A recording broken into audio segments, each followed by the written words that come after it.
ऋतु बताओ जरा क्या आया। डायमेंशनल फॉर्मूला बताओ।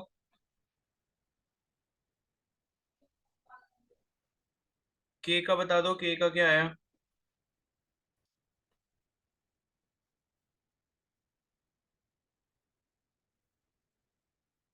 ऋतु आवाज आ रही है।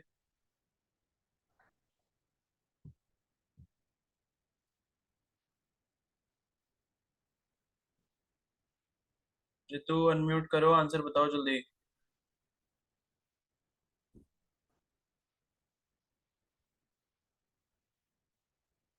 नहीं किया। क्लास छोड़ दो और जाओ। क्लास लीव कर दो और जाओ प्लीज। निकिता आप बताओ जरा।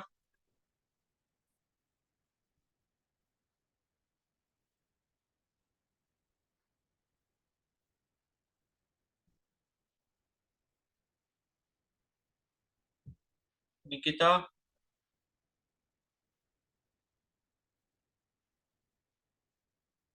ये क्या बता रहे हो निकिता। मैंने क्या पूछा है, क्या बता रहे हो। ये यूनिट तो यहीं पर लिखी हुई है सामने। ये पूछूंगा क्या मैं। निकिता क्या पूछा है मैंने, ये बताओ पहले।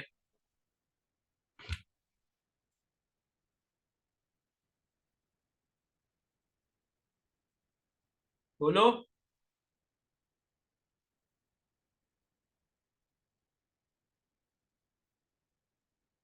इससे पता चल रहा है क्या रिवीजन चल रहा है। बस बैठे रहो ऐसी। दिव्या आप बताओ।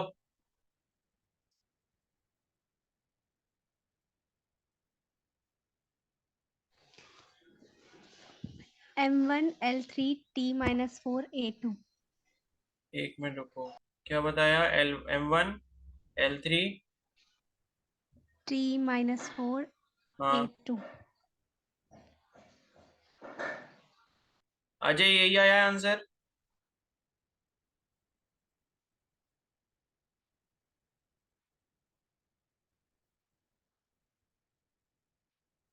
ये नहीं आया। क्या आया आपका अजय।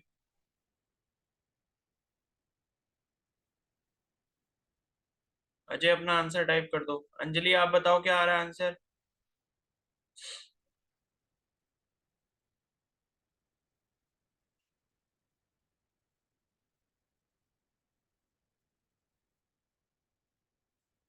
सना आपका क्या आ रहा है।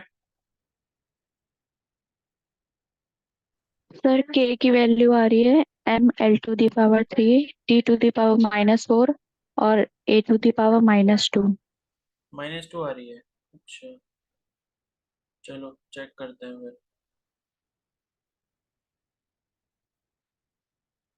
M3। ये क्या लिखा है। एल तो आया ही नहीं अजय इसमें। एक ही बार -1। भाई क्या हो गया मतलब। अब पहले चैप्टर की चीजें भी क्या दोबारा करानी पड़ेंगी, ये बताओ क्यों नहीं रिवीजन कर रहे हो भाई। रिवीजन कर लो फिजिक्स का, मैं कह रहा हूँ। ठीक है। बाकी सब में मार्क्स आ जाएंगे लेकिन फिजिक्स में मार्क्स नहीं आएंगे ऐसे। रितु अपने हाल देख लो जरा, निकिता आप देख लो जरा। इस साल घर पे बैठना है क्या। घर पे बैठना है तो मत पढ़ो। फिर ये टाइम भी क्यों खराब कर रहे हो यहाँ पर आके।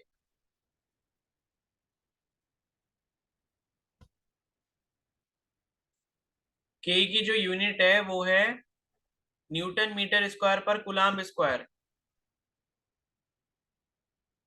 न्यूटन मीटर स्क्वायर पर कुलाम्ब स्क्वायर। न्यूटन क्या होता है, न्यूटन होता है। न्यूटन को फोर्स, फोर्स की यूनिट होती है। फोर्स का फॉर्मूला पता है हमें, मास इंटू एक्सेलरेशन होता है। मास इंटू एक्सेलरेशन की यूनिट क्या होती है, केजी मीटर पर सेकंड स्क्वायर। ये भी क्या है, मीटर स्क्वायर है। और कुलाम को आप क्या लिख सकते हो, कुलाम जो है वो किसकी यूनिट है, चार्ज की। तो चार्ज का मैं लिखवा चुका हूं ऑलरेडी, पहले भी हमने पढ़ रखा था कि क्यू की जो वैल्यू होती है वो क्या होती है, आई टी होती है। आई टी मतलब क्यू का मतलब चार्ज है। चार्ज क्या होता है, करंट इंटू टाइम होता है।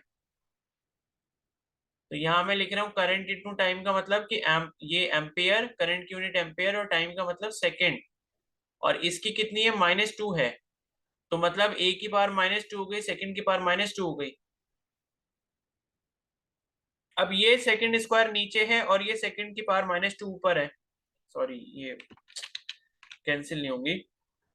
तो ये यूनिट देखो क्या आ गई, केजी।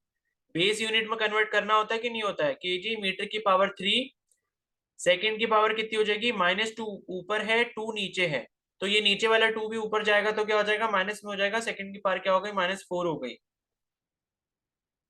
और एम्पियर की पावर कितनी है, -2, तो यूनिट क्या आ गई, केजी को कैपिटल एम से डिनोट करते हैं, m की पावर 1, l की पावर 3 हो जाएगा, मीटर क्या है, यूनिट लेंथ की है तो l से डिनोट करेंगे, सेकंड किसकी, t है, टाइम की, t की पावर -4 हो गया, और एम्पियर को एम्पियर ही रहने दो, कई बार इसको i भी लिख देते हैं, कई बार एम्पियर भी लिख लेते हैं, तो ये एम्पियर की पावर -2 हो गया। इसमें क्या दिक्कत हो रही है इतनी करने में, जब इतने क्वेश्चंस प्रैक्टिस करवा रखे हैं, सारी मेहनत पे पानी क्यों फेर रहे हो।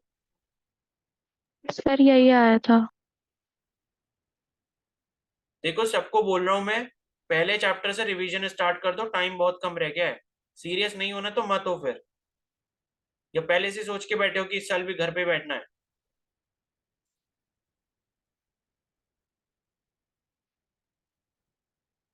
कुछ लोग आ नहीं रहे हैं क्लास में, वो आएंगे भी नहीं मुझे लगता है, नहीं आएंगे, मेरा क्या जा रहा है।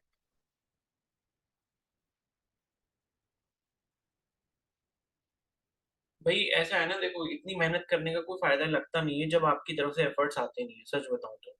ठीक है, कल मैंने एक वीडियो अपलोड करी थी ना, इसमें मैंने बताया था कि एक चैनल है, वो पैसे वैसे लिए कोर्स के लिए, फिर कुछ करवाया नहीं। तो ये ऐसा है ना, वही बात है कि भाई जिसको पढ़ना होता है उसके साथ ऐसा होता है, और जिसे नहीं पढ़ना होता उसको कितने भी अच्छे से पढ़ा लो तो कोई फायदा नहीं होता। तो वही सेम चीज आप लोगों के साथ हो रही है, आप लोगों को इतने सब ढंग से करवा दिया, क्लास 11 का फिजिक्स, इतने सारे क्वेश्चंस प्रैक्टिस करवाए, रिवीजन आप जब नहीं करोगे तो फिर कैसे होगा। भाई अगर 10 क्वेश्चन मैं करवाता हूँ आपको, तो 20 आपको अपनी तरफ से करने चाहिए, तब जाके कुछ हो पाएगा। आप ये सोचोगे कि सारी चीजें ऐसी हो जाएंगी, तो ऐसा पॉसिबल नहीं है। ठीक है, ये समझ लो आप। एक ना लाइन पढ़ी थी मैंने कि टीचर ओपन्स द डोर, लेकिन क्या है कि स्टूडेंट को एंटर अपने आप करना पड़ता है। तो ये चीज समझो आप, कि खाली टीचर क्या करता है, डोर को ओपन करने का काम कर सकता है, लेकिन उसके अंदर एंट्री कैसे लेनी है वो आप पर डिपेंड करता है। अब आप खड़े रहोगे अगर दरवाजे की एक तरफ और आगे नहीं बढ़ोगे, कोशिश नहीं करोगे, तो दरवाजा पार कैसे करोगे। तो अभी भी कह रहा हूँ, टाइम है, धीरे धीरे टाइम निकलता जाएगा, अभी 4-5 दिन होली में निकल जाएंगे। ठीक है, उस टाइम मैं भी क्लास नहीं लूंगा, तो सोच लो फिर क्या होना है।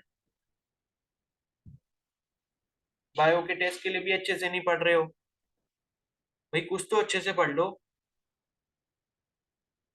रिवीजन कर लो, फर्स्ट चैप्टर से कह रहा हूं अभी।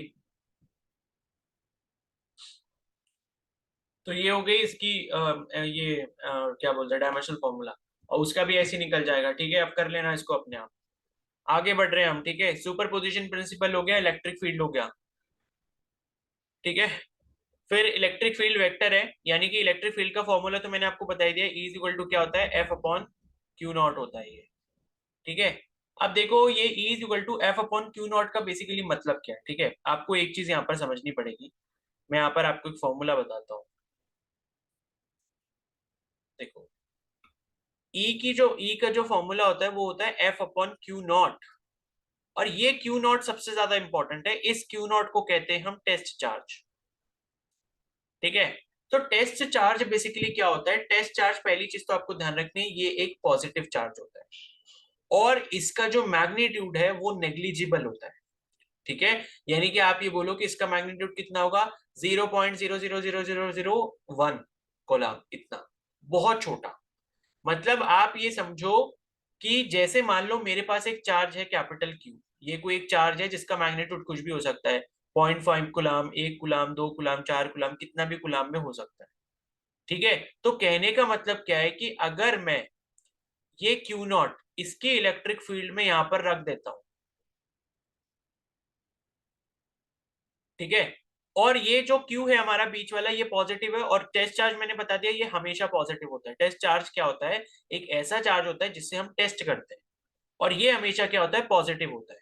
तो अगर मैंने इसको इसकी फील्ड के अंदर रख दिया, ये है पूरी इसकी फील्ड कैपिटल क्यू चार्ज की, इसके अंदर अगर मैंने इसको रख दिया तो कैपिटल क्यू वाला जो चार्ज है इस टेस्ट चार्ज को क्या करेगा, धक्का मारेगा, रिपल्सिव फोर्स लगाएगा।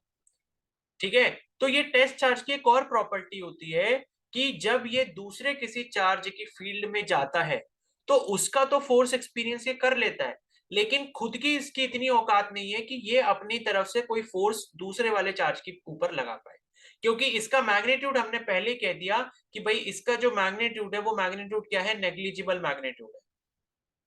ठीक है, इसका जो मैग्नीट्यूड है नेग्लिजिबल है, यानी कि इसकी खुद की कोई औकात नहीं है, यानी कि ये अपनी तरफ से दूसरे चार्ज पे कुछ फोर्स नहीं लगा सकता, लेकिन दूसरे वाले चार्ज का पूरा इफेक्ट इस पर फील होगा।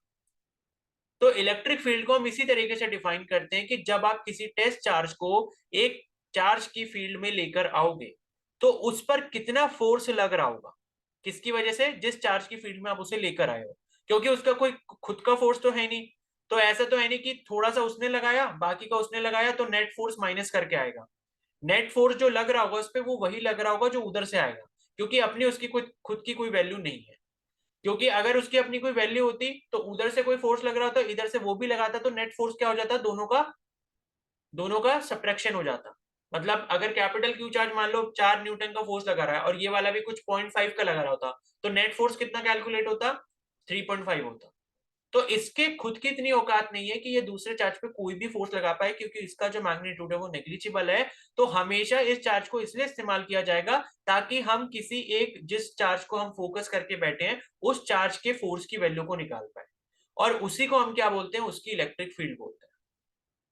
और इसका जो फॉर्मूला होता है क्या होता है, एफ बाई क्यू नॉट होता है, यानी कि टेस्ट चार्ज के ऊपर किसी एक पर्टिकुलर चार्ज, गिवन चार्ज की वजह से कितना फोर्स लग रहा है, उसी चीज को हम क्या कहते हैं, उसकी इलेक्ट्रिक फील्ड कहते हैं। ठीक है, तो अब आप मेरे को क्या एक चीज ये बताओगे कि यहां पर क्या होगा, हाँ चलो ठीक है, इतना ही देखो अभी। तो एफ बाई क्यू नॉट जो है इसका क्या हो गया, फॉर्मूला हो गया। और ये देख रहे हो ना, ये लिखा है Q not tends to zero, ये क्या लिखा है, Q not tend to zero.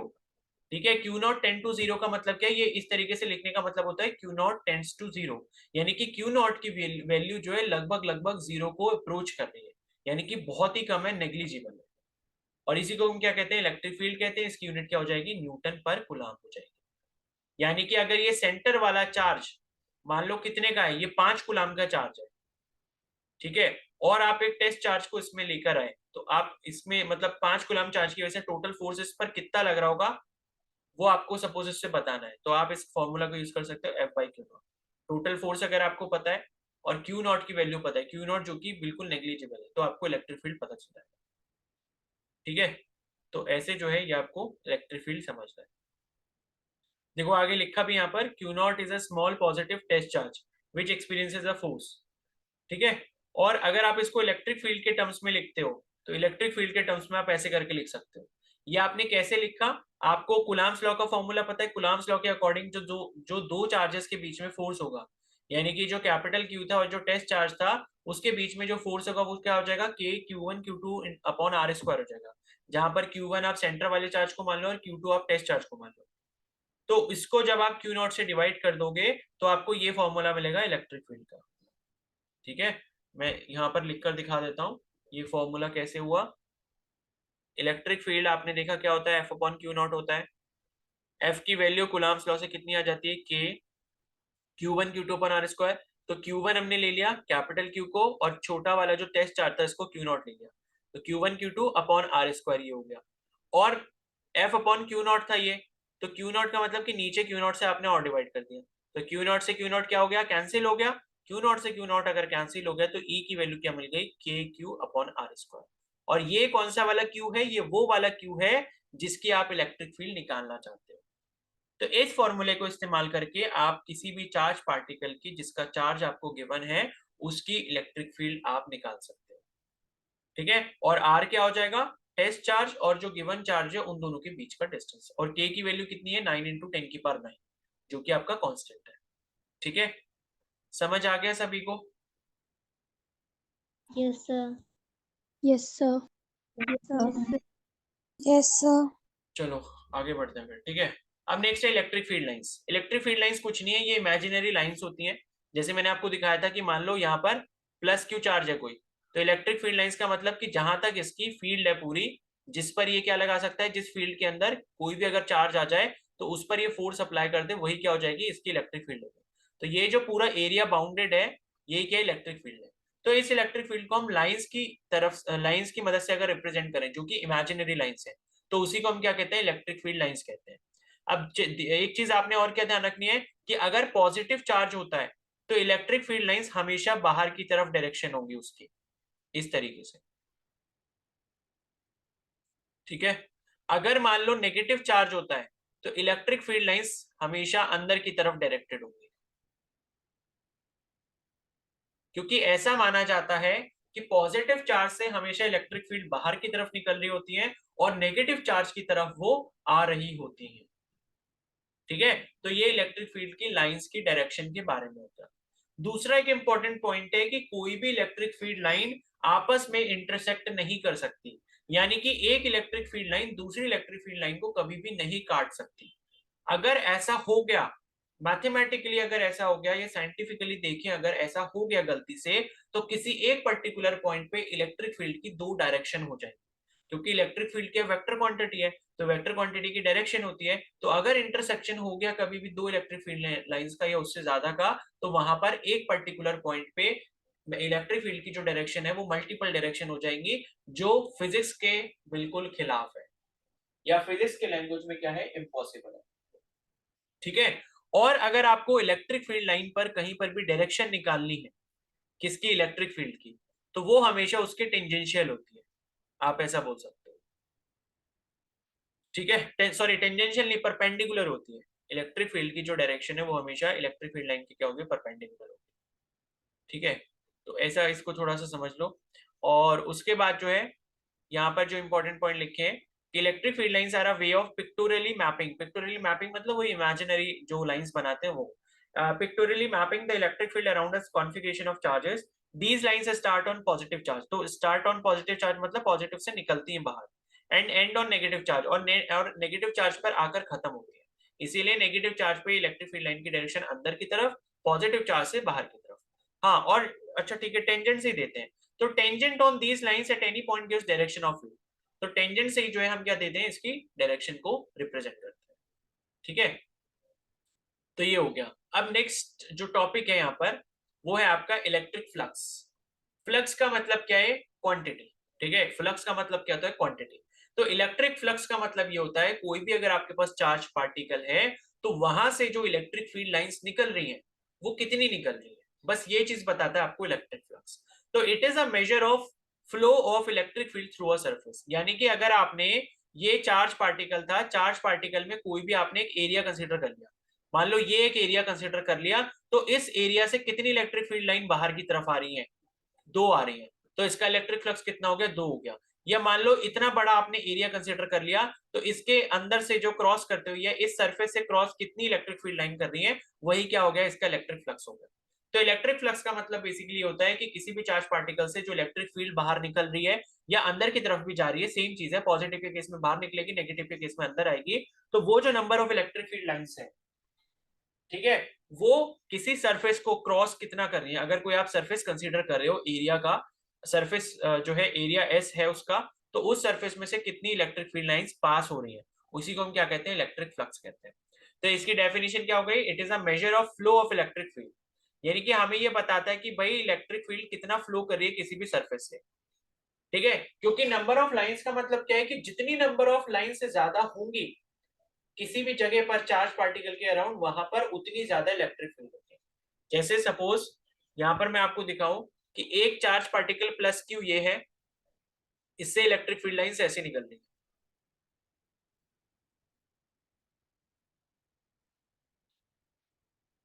ठीक है, इस तरीके से, और एक प्लस क्यू कुछ ऐसा है। तो क्या मतलब है इसका, कि जहां पर इलेक्ट्रिक फील्ड लाइंस की डेंसिटी ज्यादा होती है वहां पर इलेक्ट्रिक फील्ड ज्यादा स्ट्रांग होती है। तो पहला वाला जो मैंने बनाया वहां पर इलेक्ट्रिक फील्ड स्ट्रांग है क्योंकि वहां पर डेंसिटी लाइंस की ज्यादा है, ज्यादा नंबर ऑफ लाइंस है। और दूसरा वाला अगर आप देखोगे तो उसमें नंबर ऑफ लाइंस कम है, डेंसिटी कम है। तो अगर हम इसमें एक सरफेस एस मान लेते हैं, एस सरफेस एरिया मान लेते हैं, एक एरिया अगर मैंने कंसिडर किया यहाँ पर और ऐसा ही सेम एरिया यहाँ पर कंसिडर किया, तो फ्लक्स किस में ज्यादा होगा, पहले वाले में या दूसरे वाले में, फर्स्ट वाले में फर्स्ट वाले में, ठीक है, क्योंकि फर्स्ट वाले में number of electric field lines जो पास कर रही है सरफेस को वो ज्यादा है। अगर number of electric field lines pass कर रही है इसका मतलब इलेक्ट्रिक फील्ड का जो मैग्नीट्यूड है वो वहां पर ज्यादा है, वहां पर फ्लक्स जो है वो ज्यादा है। तो वही है, इलेक्ट्रिक फील्ड का जो फ्लो होता है किसी भी सरफेस से उसी को इलेक्ट्रिक फ्लक्स कहते हैं, या आप दूसरे तरीके से इलेक्ट्रिक फील्ड लाइंस का नंबर भी बोल सकते हो, सेम ही चीज है। ठीक है, तो मैथमेटिकली अगर हम देखें तो electric flux is the product of an area element. अगर हम एक छोटा सा एरिया का एलिमेंट मान लेते हैं ds, ठीक है, और एन नॉर्मल कंपोनेंट, और अगर ई जो है इलेक्ट्रिक फील्ड उसका नॉर्मल या परपेंडिकुलर कंपोनेंट ले लेते हैं और उसको इंटीग्रेट कर देते हैं तो वो आपको फ्लक्स की वैल्यू दे देता है।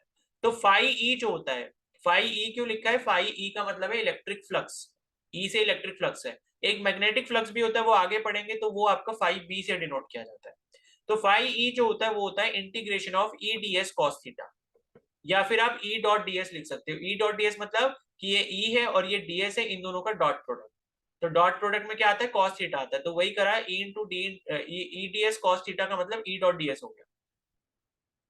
ठीक है, और आप इलेक्ट्रिक फील्ड को डायरेक्शन के साथ रिप्रेजेंट करते हो तो ई डॉट एन कैप हो गया। एन कैप क्या है, ये आपका इलेक्ट्रिक फील्ड का वेक्टर है, और मल्टीप्लाइड बाय डी एस, उसको जब आप इंटीग्रेट कर दोगे तो आपको क्या मिल जाएगा, फाई ई मिल जाएगा।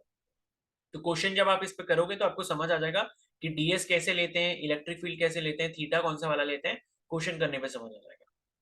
ठीक है, तो ये हो गया आपका इलेक्ट्रिक फ्लक्स के बारे में।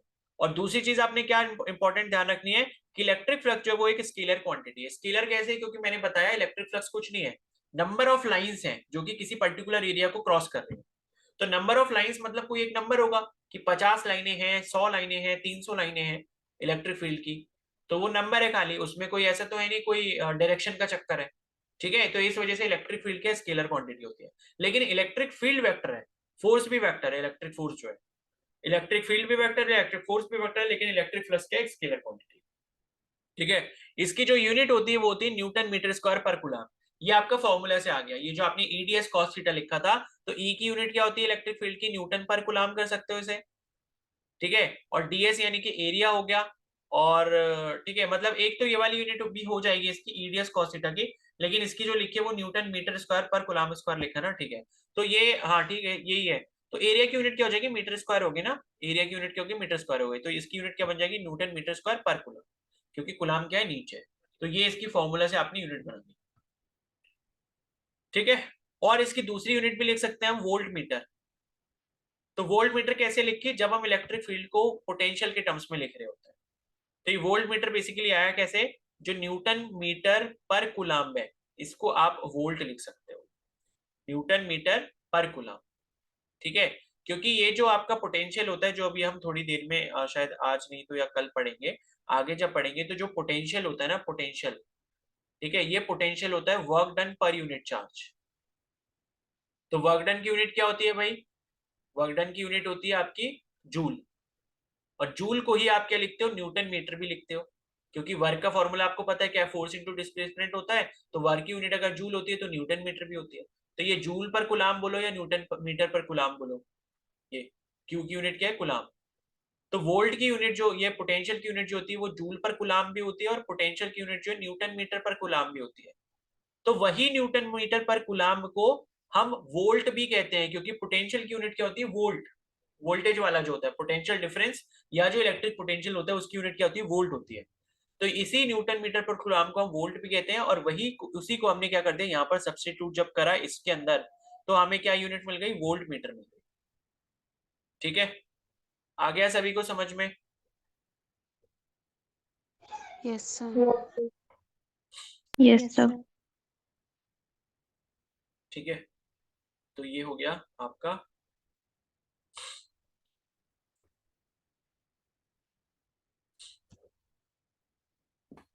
चलो, अब नेक्स्ट है इसमें डाइपोल की बात करेंगे। डाइपोल का मतलब होता है, डाई का मतलब होता है दो, और पोल का मतलब होता है पोलैरिटी। पोलैरिटी मतलब कि पॉजिटिव या नेगेटिव।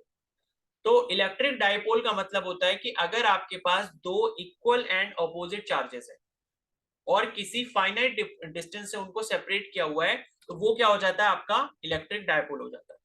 जैसे मान लो एक ये प्लस क्यू चार्ज हो गया, एक ये माइनस क्यू चार्ज हो गया, इनके बीच में डिस्टेंस मान लो कितना है, आर के बराबर है। ठीक है, ये 2r कर लो या 2a कर लो, इसको 2a क्यों करते हैं, ताकि हम इससे और जब फॉर्मूला बनाए तो आसानी रहे करने को। आप a भी कर सकते हो, कोई दिक्कत नहीं है। मैं कहता हूं कि भाई ये जो दोनों चार्जेस हैं इनके बीच में डिस्टेंस कितना है, 2a के बराबर है, 2a मान लो। तो अगर मान लो ये एक फाइनाइट डिस्टेंस है और ये दोनों ऑपोजिट चार्जेस हैं, एक प्लस और एक माइनस, और इनका मैग्नीट्यूड सेम है, यानी कि पहला वाला अगर q है तो दूसरा वाला भी q है, पहला वाला अगर 1 कूलम है दूसरा वाला भी 1 ही कूलम होगा। तो equal and opposite charges separated by a fixed distance या फाइनाइट डिस्टेंस, तो इसी अरेंजमेंट को हम क्या कहते हैं, इलेक्ट्रिक डायपोल कहते हैं। The arrangement of two equal and opposite point charges. ठीक है, पॉइंट चार्जेस का मतलब इनका जो मैग्नीट्यूड होता है ये भी काफी कम होता है, पॉइंट का मतलब छोटे छोटे, उनका मैग्नीट्यूड भी काफी कम होता है, फाइनाइट डिस्टेंस होता है, तो उसी को हम क्या बोलते हैं, इलेक्ट्रिक डायपोल बोलते हैं। ठीक है, तो पॉइंट चार्जेस यहाँ पर ध्यान रखना कि मैग्नीट्यूड काफी कम रहेगा, जैसे 0.2, ठीक है, 0.1, 0.001, ठीक है, या माइक्रो कुलाम में होगा, माइक्रो कुलाम 10⁻⁻⁶ कुलाम।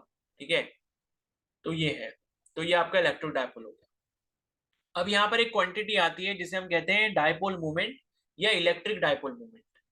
तो इलेक्ट्रिक डायपोल मोमेंट जो होता है ये बेसिकली क्या होता है, जो चार्ज आपके पास है किसी भी इलेक्ट्रिक डायपोल में, अगर आप उसको डिस्टेंस से मल्टीप्लाई कर देते हो तो आपको यहाँ पर क्या मिल जाता है, इलेक्ट्रिक डायपोल मोमेंट मिल जाता है, और इसको हम P से डिनोट करते हैं। यानी कि अगर जो डायपोल लिया उसमें मैग्नीट्यूड Q है चार्ज का, किसी भी एक चार्ज का, क्योंकि दोनों चार्ज का तो सेम है, तो Q मैग्नीट्यूड अगर है और उनके बीच में अगर डिस्टेंस 2a के बराबर है, तो यहाँ पर जो डायपोल मोमेंट हो जाता है वो क्या हो जाता है, Q इंटू 2a हो जाता है। तो वही लिखा है, product of magnitude of either charge, either मतलब कोई भी हो सकता है क्योंकि मैग्नीट्यूड तो दोनों का सेम है, तो Q चार्ज मतलब Q हो गया मैग्नीट्यूड, और उनके बीच में डिस्टेंस अगर 2a है तो Q इंटू 2a क्या हो जाएगा, इलेक्ट्रिक डायपोल मोमेंट हो जाएगा। ठीक है, और ये भी ध्यान रखना है कि ये वेक्टर क्वांटिटी होती है, कई बार बच्चे जो है इसमें कंफ्यूज हो जाते हैं कि स्केलर तो नहीं है, क्योंकि चार्ज क्या है, चार्ज आपका क्या है, चार्ज एक वो है स्केलर क्वांटिटी है, चार्ज की कोई डायरेक्शन तो होती नहीं है, और ये जो 2a है ये डिस्टेंस है, लेकिन ये डिस्टेंस जो होता है ये वेक्टर डिस्टेंस होता है। वेक्टर डिस्टेंस का मतलब है यहाँ पर क्या है, ये जो आप ले रहे हो मतलब आप समझो कि डिस्प्लेसमेंट ले रहे हो, तो डिस्प्लेसमेंट क्या है, वेक्टर है, तो वेक्टर को अगर स्केलर से मल्टीप्लाई करते हैं तो हमें रिजल्ट क्या मिलता है, वेक्टर ही मिलता है। तो इसी वजह से Q इंटू 2a, a को बोल्ड इसीलिए करा है क्योंकि ये a जो है ये क्या है, वेक्टर है। तो ये क्या आपकी टोटल ओवरऑल जो डायपोल मोमेंट है वो क्या बन गया, वेक्टर क्वांटिटी बन गया, और इसकी यूनिट जो हो जाएगी वो हो जाएगी कुलाम मीटर, क्योंकि चार्ज की यूनिट क्या है, कुलाम, और डिस्टेंस की मीटर, तो कुलाम इंटू मीटर कितना हो जाएगा, कुलाम मीटर हो जाएगा। ठीक है, ओके, तो इतना आपने ध्यान रखना है। और इसके बाद नेक्स्ट है यहाँ पर, चलो ये इलेक्ट्रिक डायपोल मोमेंट हो गया, उसके बाद है electric field at a point distance r from the centre of dipole along it's axial line.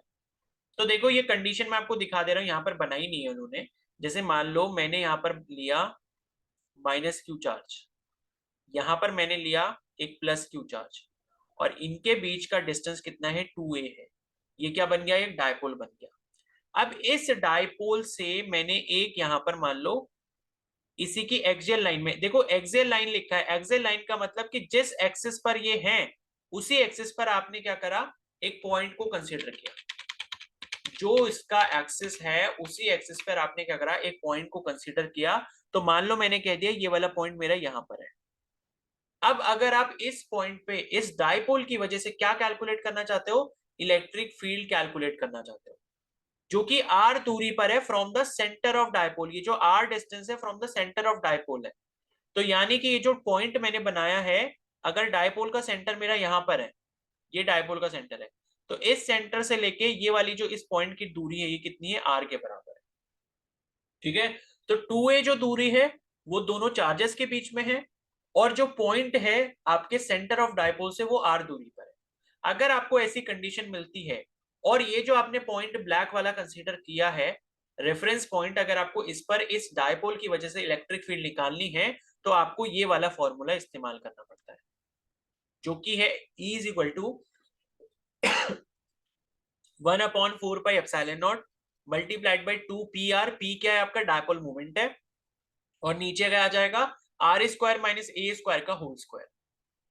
ठीक है, तो एक ये तो आपका पूरा 2a है, अगर आपको a निकालना है तो 2 से डिवाइड कर दोगे, तो ये चीज और ध्यान रखना। ठीक है, और डायरेक्शन जो है वो आपकी सेम एज ऑफ पी होती है, यानी कि जो डायपोल मूवमेंट की डायरेक्शन होगी, डायपोल मूवमेंट हमेशा ध्यान रखना नेगेटिव टू पॉजिटिव चार्ज की तरफ डायरेक्टेड होता है। डायपोल मूवमेंट की जो डायरेक्शन है माइनस क्यू से प्लस क्यू चार्ज की तरफ होती है, ये लिख लेना पॉइंट, ठीक है। डायरेक्शन ऑफ डायपोल मूवमेंट जो है वो आपकी नेगेटिव से पॉजिटिव होती है, इसको लिख लेना, हमेशा माइनस क्यू से प्लस क्यू चार्ज की तरफ होगी। और यही सेम जो डायरेक्शन है ये इस वाले केस की इलेक्ट्रिक फील्ड की भी होगी। अगर आप किसी पॉइंट पर निकाल रहे हो एक्सियल पॉइंट पे, तो इसकी भी डायरेक्शन किधर होगी, इधर की तरफ ही होगी।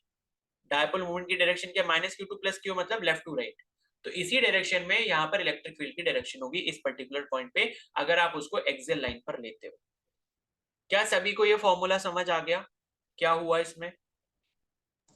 Yes, sir. Yes, sir. ठीक है, तो कोई डाउट इसमें रहना नहीं चाहिए, इजी है, कुछ इतना टफ नहीं है, ठीक है। फॉर्मूला याद करना है, ये यहाँ देखो 12th की फिजिक्स में फॉर्मूले बहुत मिलेंगे, तो फॉर्मूले आपको अच्छे से याद करने हैं सारे। अब नेक्स्ट है यहाँ पर electric field at a point distant R from the centre of dipole along its equatorial line. अब नेक्स्ट केस जो है वो इक्वेटोरियल लाइन का है या इक्वेटोरियल पॉइंट का है। इक्वेटोरियल पॉइंट क्या होता है, यहीं पर मैं एक्सप्लेन करता हूँ। ये माइनस क्यू है, अगर यहाँ पर अगर प्लस क्यू है, हमने क्या बनाया, डायपोल बनाया जिसके बीच का डिस्टेंस कितना है, 2a है। तो इक्वेटोरियल पॉइंट का मतलब क्या हुआ, यहाँ पर लिखा है from the centre of the dipole, यानी कि सेंटर से लेना है और इक्वेटोरियल लाइन पर लेना है। तो ये अगर इस डायपोल का मान लो सेंटर है, तो इक्वेटोरियल पॉइंट का मतलब हो गया कि इसके ठीक ठीक परपेंडिकुलर, ये जो लाइन हुई जो इसके सेंटर से कैसी जा रही है, ठीक परपेंडिकुलर जा रही है, तो यही लाइन को हम क्या कहेंगे, इसकी इक्वेटोरियल लाइन कहेंगे। तो अब इक्वेटोरियल लाइन पर अगर आप कोई भी पॉइंट कंसीडर कर रहे हो, मान लो मैंने कहा कि मेरा रेफरेंस पॉइंट यहां पर है, अब बताओ आप यहाँ पर इलेक्ट्रिक फील्ड इस डायपोल की वजह से कितनी होगी, ठीक है। अगर आपसे क्वेश्चन ऐसा पूछा जाए तो उसका फॉर्मूला ये हो जाएगा जो यहाँ पर लिखा है, ई की जो वैल्यू हो जाएगी वो क्या हो जाएगी, 1/4 P upon R square plus A square की पावर 3/2, ये इसका फॉर्मूला हो जाता है, जहां पे पी क्या है आपका, डायपोल मोमेंट है। और एक चीज यहां पर ध्यान रखनी है कि अब जो यहाँ पर डायरेक्शन होगी इलेक्ट्रिक फील्ड की, वो ऑपोजिट होगी इसके डायरेक्शन ऑफ डायपोल मोमेंट के, यानी कि डायरेक्शन ऑफ डायपोल मोमेंट अगर आप इस पर्टिकुलर केस में देखो तो minus Q two plus Q होगी, सॉरी यहाँ पर ये प्लस क्यू है, ठीक है। तो minus Q two plus Q मतलब डायरेक्शन डायपोल मोमेंट की इधर की तरफ है, लेफ्ट टू राइट। तो अगर इस रेफरेंस पॉइंट पे मैं यहाँ पर क्या कर रहा हूँ, इलेक्ट्रिक फील्ड कैलकुलेट करूंगा, तो इलेक्ट्रिक फील्ड की डायरेक्शन इधर की तरफ होगी, यानी कि right to left, plus Q two minus Q. ये डायरेक्शन पे भी क्वेश्चन बहुत बनते हैं, तो डायरेक्शन के बारे में भी आपको अच्छे से पता होना चाहिए, ठीक है। आया समझ में ये वाला case? Yes, sir. Yes, sir. ठीक है, एक्सियल लाइन पे direction same as that of P होगा, इक्वेटोरियल लाइन पे अगर कोई पॉइंट ले रहे हो तो वहां पर डायरेक्शन ऑपोजिट हो जाएगी to the direction of dipole moment, बस ये डिफरेंस होता है, ठीक है।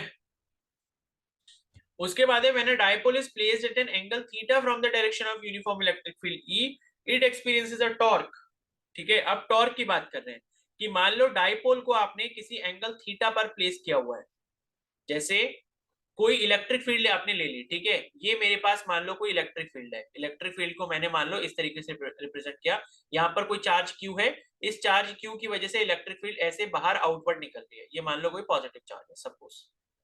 अब इस इलेक्ट्रिक फील्ड के अंदर अगर आप किसी एक डायपोल को रख देते हो, यानी कि डायपोल मैंने लिया, ये माइनस क्यू, यहाँ पर ये प्लस क्यू, माइनस क्यू ये हो गया, ये प्लस क्यू हो गया, और इस डायपोल को मैंने क्या करा, यहाँ पर रख दिया, इन दोनों के बीच में डिस्टेंस कितना है, 2a, और किसी एंगल थीटा पर रखा, और ये एंगल थीटा कहां से होगा, जो इलेक्ट्रिक फील्ड की डायरेक्शन है, इलेक्ट्रिक फील्ड की डायरेक्शन इधर की तरफ है, तो यहां से एंगल थीटा पर अगर मैं इसको रख देता हूं तो इस पर क्या लगेगा, टॉर्क लगेगा। टॉर्क का मतलब क्या होता है, रोटेटिंग फोर्स, पढ़ चुके हो आप रोटेशनल मोशन में।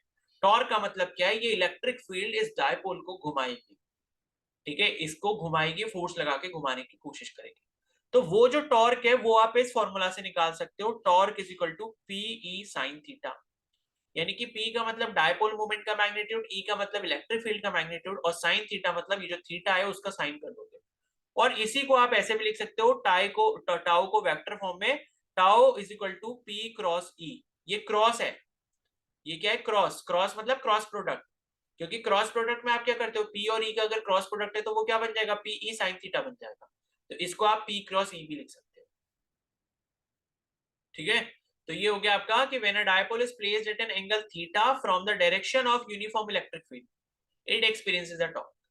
ये फील्ड कैसी है, यूनिफॉर्म इलेक्ट्रिक फील्ड है, मतलब सारी इलेक्ट्रिक फील्ड लाइंस के बीच में जो डिस्टेंस है वो बराबर बराबर होगा। तो उस पर्टिकुलर केस में टाउ इज इक्वल टू क्या हो जाएगा, पी क्रॉस ई हो जाएगा या फिर पी ई साइन थीटा हो जाएगा। ठीक है, क्लियर है सभी को? Yes, Yes, sir. sir. Yes, sir. Yes, sir. ठीक है, चलो अब नेक्स्ट है गॉस लॉ। ये भी बहुत इंपॉर्टेंट है, बहुत बार पूछा गया है। गॉस लॉ क्या कहता है, गॉस लॉ आपको बताता है इलेक्ट्रिक फ्लक्स के बारे में। ठीक है, गॉस लॉ ये कहता है कि जो इलेक्ट्रिक फ्लक्स है उसको हम एक अलग तरीके से कैलकुलेट कर सकते हैं। एक तो अभी हम ऊपर फॉर्मूला पढ़ के आए जो कि क्या था, integration of E dot D S या फिर ईडीएस कॉस थीटा, वो फॉर्मूला हमने पढ़ा था फ्लक्स का। इन भाई साहब ने क्या बोला कि भाई जो फ्लक्स है वो आप एक दूसरे तरीके से भी निकाल सकते हो, जो मैं आपको बताता हूँ। तो इन्होंने ये कहा कि जो फ्लक्स होता है, ठीक है, तो गॉस लॉ स्टेट्स दैट कि surface integral of the electric field intensity over any close surface in free space, मतलब वही बात कर रहे हैं, ये सरफेस इंटीग्रल जो लिखा है ये सब, ये वो है आपका, मतलब सरफेस इंटीग्रल जो ये लिखा है ना, ये आपका फ्लक्स की value, phi is equal to surface integral of E dot D S या E D S cos theta, इसकी वैल्यू कह रहे हैं। तो ये जो वैल्यू होती है ये आपकी किसके बराबर होती है in free space, is equal to 1 upon epsilon naught times that net charge enclosed within the surface. यानी कि जिस सरफेस से आप इलेक्ट्रिक फ्लक्स चेक कर रहे हो कि कितना है, उस सरफेस के अंदर जितना चार्ज होगा नेट चार्ज, उसको अगर आप 1 अपॉन एप्सिलॉन नॉट से मल्टीप्लाई कर दो तो आपको वहां पर फ्लक्स की वैल्यू मिल जाएगी। तो कहने का मतलब है फाई ई जो इलेक्ट्रिक फ्लक्स होता है surface integral of EDS cos theta, ये सरफेस इंटीग्रल का मतलब है कि आप इंटीग्रेशन ऑन एन एरिया कर रहे हो, बस इतना मतलब होता है। इंटीग्रेशन के साइन के ऊपर एक छोटा सा सर्कल बना देते हैं, इसे कहते हैं सरफेस इंटीग्रेशन। तो सरफेस इंटीग्रेशन का मतलब कि आप किसी सरफेस के ऊपर एरिया को इंटीग्रेट कर रहे हो, ये सिंबल का मतलब होता है। तो सरफेस इंटीग्रल जब आप ई डॉट डीएस का ले रहे हो तो ये 1 अपॉन एप्सिलॉन नॉट टाइम्स हो जाएगा चार्ज, या आप इसको ऐसे बोल सकते हैं कि क्यू बाय एप्सिलॉन नॉट हो जाएगा, या ऐसे भी बोल दो कि क्यू या ये मतलब 1 upon epsilon not into Q हो जाएगा। यानी कि जितना चार्ज है उसको 1 अपॉन एप्सिलॉन नॉट से मल्टीप्लाई कर दो तो आपको फ्लक्स की वैल्यू मिल जाएगी। और चार्ज कौन सा होगा, चार्ज होगा enclosed within the surface. यानी कि अगर किसी सरफेस के अंदर चार्ज नहीं आ रहा और उस सरफेस से आप इलेक्ट्रिक फ्लक्स निकाल रहे हो तो वो जीरो होगा, क्योंकि जिस सरफेस में, मान लो अगर मैंने ये सरफेस लिया और चार्ज मैंने यहां रख दिया, तो भाई यहां से तो इलेक्ट्रिक फील्ड लाइंस बाहर निकली नहीं ना, तो यहां से इलेक्ट्रिक फ्लक्स कितना हो गया, जीरो हो गया। और अगर दूसरा केस ले लूं, यहां पर मैंने क्यू को रख दिया तो इलेक्ट्रिक फील्ड लाइंस यहां से निकल रही है, तो उस पर्टिकुलर केस में इलेक्ट्रिक फ्लक्स की कुछ ना कुछ पॉजिटिव वैल्यू आएगी। ठीक है, तो एनक्लोज्ड सरफेस जो है उसके अंदर चार्ज अवेलेबल होना चाहिए, उसी केस में ये जो हो जाएगा 1 upon epsilon naught times charge हो जाएगा, जो आपका फ्लक्स होता है। ये बताया था गॉस लॉ ने, मतलब गॉस ने बताया था अपना लॉ देकर। क्या सभी को समझ आ गया ये?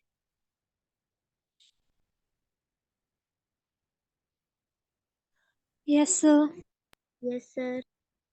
ठीक है, तो ये हो गया आपका गॉस लॉ। तो अभी इतना ही करते हैं, थोड़ा सा रह गया है बस 3-4 पॉइंट, इसको मैं करा दूंगा। तो ये जो है आप क्वेश्चंस इसके कर लेंगे एक बार। क्वेश्चंस के साथ में अभी मैं वेव्स वाले भी क्वेश्चन भेज रहा हूँ, वो भी आज करोगे बैठ के, और इसके भी भेज रहा हूँ, ये वाले भी करोगे। ये वाले पहले करना, वेव्स के बाद में कर लेना। ये आज कर लेना सारे क्वेश्चन जितने भी है, जो डाउट्स होंगे फिर कल डिस्कस कर लेना, 2-4 डाउट्स जो भी होंगे, लेकिन पूरी क्लास नहीं लेंगे इस डाउट्स के चक्कर में। ठीक है, और शाम को आपका टेस्ट होगा, क्लास नहीं होगी। ठीक है, चलो फिर अब यही एंड करते हैं इसको, क्लास को। अब आप लीव कर सकते हो।